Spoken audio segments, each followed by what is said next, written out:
I'm really pleased to have with me Georgie Dent, who's the Executive Director of the Parenthood. Welcome, Georgie. Thank you for having me, Lisa. Anytime. Where are you today? I am coming to you from Camaragal country in North Sydney.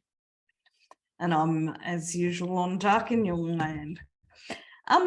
Georgie, what do you think it is important that family daycare services, why do you think it's important that family daycare services engage with parents and families? Like, I know it's an obvious thing, but let's put it into words here. Yeah, look, I mean, I have to say, so when we had our first child, our first exposure to early childhood education and care was actually through a family daycare service. We were living in the UK, and about 3 months before we were coming back to Sydney, we looked for 1 day a week for our daughter. And we found this amazing family daycare service that wasn't far from where we lived. The educator who ran the service had a daughter, and then there was sort of 2 to 3 other children there on any given day. And it was the most amazing experience for us as parents, but also for our daughter. She was 10 months old when she started there. And we were living, as I said, because we were living overseas, we didn't have family nearby. And so it felt like a really big leap to sort of be taking our child somewhere and for her to be looked after by someone other than us. And just walking into that home and sort of feeling the support that we did, and then just honestly looking at how happy our little person was to be there. And I just will never forget how it felt that first day. We'd done an orientation, but the first day where she was there by herself, and we were sent all these photos, and she was so happy, and she was playing with this little 3-year-old girl, Elizabeth, who thought our child was actually a doll, and it was just adorable. The joy on her face. And it just, yes, I mean, that's a really personal anecdote. Oh, that's great. But that is from family. Yeah, and then that was our experience, and it felt like the perfect step for us into, you know, Izzy being cared for by people that weren't her parents. And it was an amazing experience. And I know so many of lots of friends in our area have also used family daycare as an option, particularly in the younger years, you know, before their children are ready to go to preschool. Yeah. It's just such a beautiful, it can be a really beautiful stepping stone. And what you said that the educator sent you photos. How else did the educator try and engage your family while you were at the service? Do you think they had a good understanding of who your family was? I definitely felt that they did. It felt really sort of intimate, I suppose. And so we did get sent photos via email, I think, and there were a couple of comments, but it wasn't really so much. I wasn't looking for a huge amount of written content, but just having a few photos of what they had done, and then at pick up and drop off, having conversations about what the day had involved and entailed. I felt quite connected to what was happening for her, even when I wasn't with her. And I mean, I have always found that regardless of what sort of early learning environment our children were in, I always like to have some sort of contact or feel connected with what's happening, but I don't feel like I need essays about what they've done, but a few photos and a few comments about what's happened, I think is what most parents would ideally love to hear and have. Gee, I wish the government could hear that. Sometimes, you know, we're asked to present more and more information to families. But well, I mean, I guess because of the work I do, I'm really conscious of the workload that early educators have. And I've always looked at the communication as something where I think it can be a double-edged sword, because I know the workload that early educators carry, regardless of what setting they're in. And I suppose as a parent, I love knowing bits and pieces of what's happened, but I just wonder whether for the early educator, that time would be better off spent sort of literally having a cup with your child. but having a cup of tea for 5 minutes if there's the opportunity for a break, or just being with the kids, rather than, I just think the expectation to report on every movement isn't realistic. Especially when some of those are literally every movement. Services do have to talk about children. Yes, I know. Changes. Yes. Georgie, do you think that, as executive director of the Parenthood, you go around to families, you meet a whole range of families. Do you think generally they feel supported by their education and care service? Do they feel engaged with their education and care service, or does it feel like a bit of a black hole to them that they're not really sure what happens at?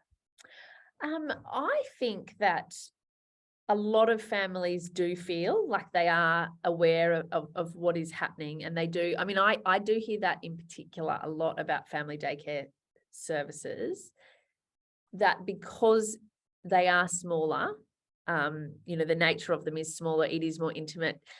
It does, for lots of people, feel like an extension of their family. And I think before, when I used the language about stepping stone, I didn't mean that it's a stepping stone, that it necessarily leads to somewhere else. But I think that for first-time parents, leaving your child in the care of someone else is quite a big step. It feels like a really big deal. And I think that family daycare is a really, really comfortable place for that to happen. Because you're in somebody's home, there's little children around. If you are lucky enough to have a family daycare near you that's got capacity, and I think word of mouth is something that there's a couple of places where I live where I just happen to know the family daycare that's offered is amazing, and people are desperate to get in. And I think it is because of that sense of community and extension of the sort of home environment that actually works for a lot of families. And when you hear,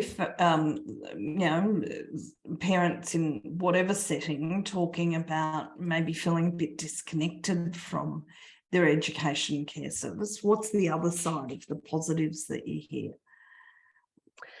I think that for parents, parents, I think can pick up pretty quickly on the atmosphere in any early learning environment. And so I think that if there is an educator or a service that is sort of, if it's not working well, parents pick up on that very quickly. And it's not something that you can't, as a parent, I can't walk into a particular early learning environment and provide an assessment on the quality framework. That is clearly outside my remit. But I can, as a parent, and I have as a parent, walked into different environments and had a feeling that this is not right.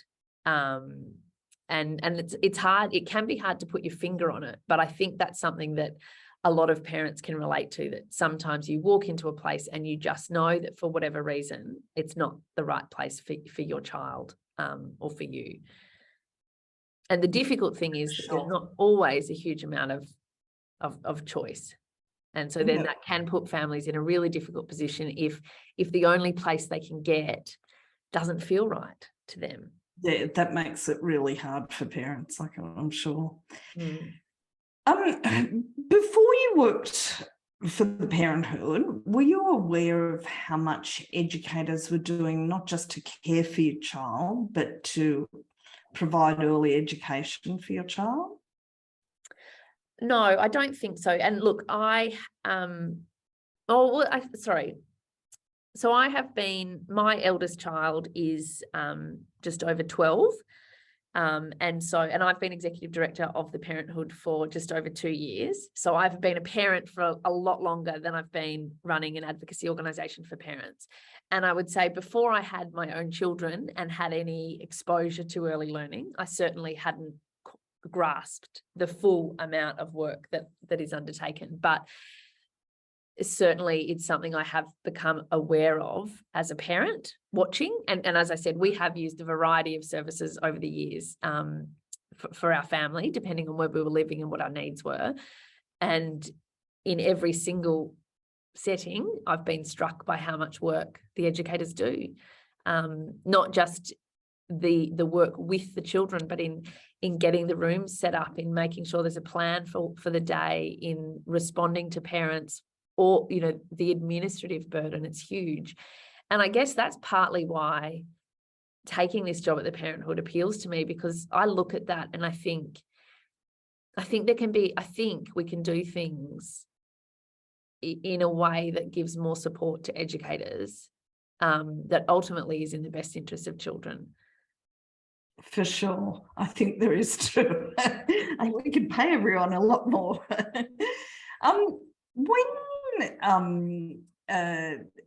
As a parent who was engaging with a range of services, and extend it past family daycare here, but a range of services, I imagine that there was a number of different ways that families tried to engage you as parents in the work that they were doing in the service. What did you find that some ways, like you've said that, you know, just some quick pictures worked well for you? What were some of the other ways that really worked for you? So I'm going to make a confession, and this might make me seem like a not very nice parent, but it's something that both my husband and I have talked about quite a lot, and that is there were different times where the detail and the sort of emails that we were getting felt almost like a full-time job to stay on top of. And I felt sort of quite guilty on working days where I couldn't get through the emails. But and every time I felt like that, I was thinking there is so much work happening here, and I don't know whose needs are being met. Because as I said, I don't necessarily think that educators' needs are being met in having to document absolutely everything that happens. I'm not discounting the sort of the need for regulations and for quality, absolutely. Yeah. But I definitely have felt as a parent that there is too much information being created and shared without it necessarily being, improving the experience for everyone. So what you needed, yeah. Yeah, I mean, I think that early learning services, and again, whatever variety we're talking about, it is a little bit of a community hub, because you end up sort of seeing the same sorts of people, the similar families in the neighbourhood. There's obviously the educators, whoever that you're working, and you have regular contact with them. And I think that when it works best, it's in those interactions where you get across what's happening for the service, but also for your child. So, if someone is away, or if someone has had, if someone's sick, I think that's really where I felt there was a huge amount of, it felt like a positive mutual relationship when they would raise things with me about, or my husband about one of our children, and equally I could raise something with them if something was happening in our home that they needed to be across. And have you ever had to, I should respond to that. Yeah, I think that's really important to know that different families at different times have different information needs, and that sometimes it can just be too overload, and it's just, no, just take the child, give them back at the end of the day, tell me that they're okay and that I'm not a bad parent because my head's focused on work. Did you ever have to have a difficult conversation with an educator or with a service? I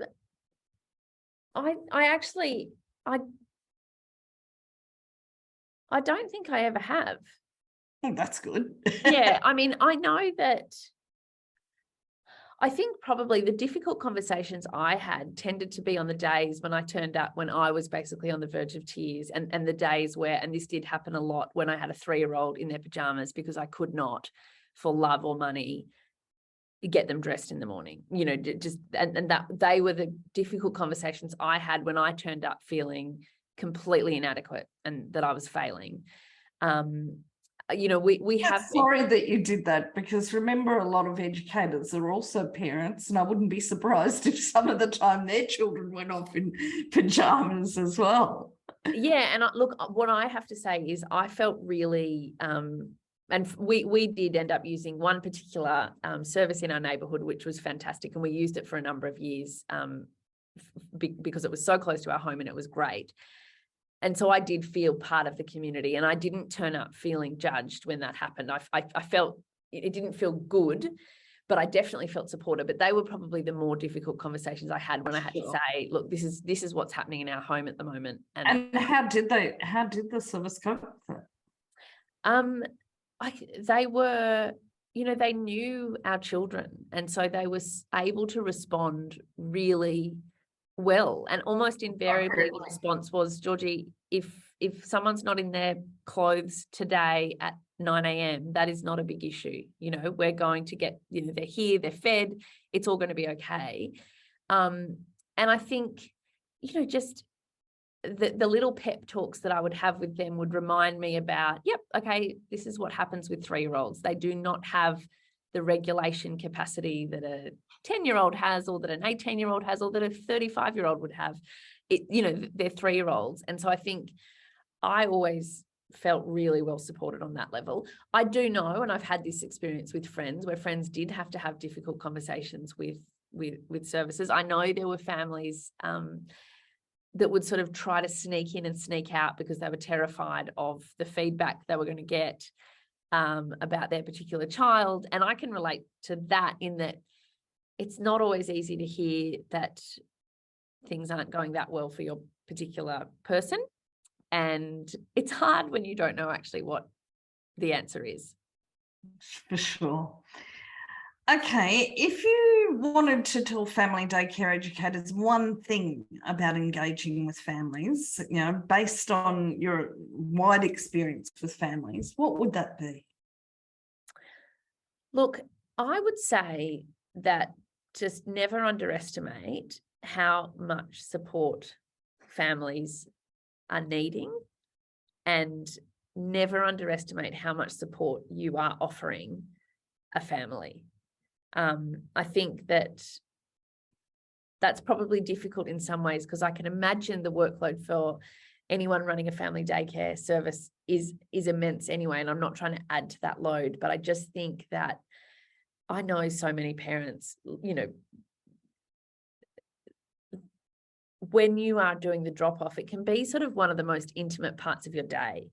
And so you're seeing, it's warts and all. There's no sugarcoating when you've got, a 2-year-old having an absolute meltdown and they're not dressed, and, it's hard. And I think you just can't underestimate how much of a support that having educators around who know your family are in that time. Yeah, I think that's so important. I still remember, my children are a lot older than yours. My oldest is 30, and I still remember the support they gave me to make me believe that I wasn't as bad a parent as what I thought I was, because they'd seen a million parents before, but I'd only ever done it once before. This was my first one.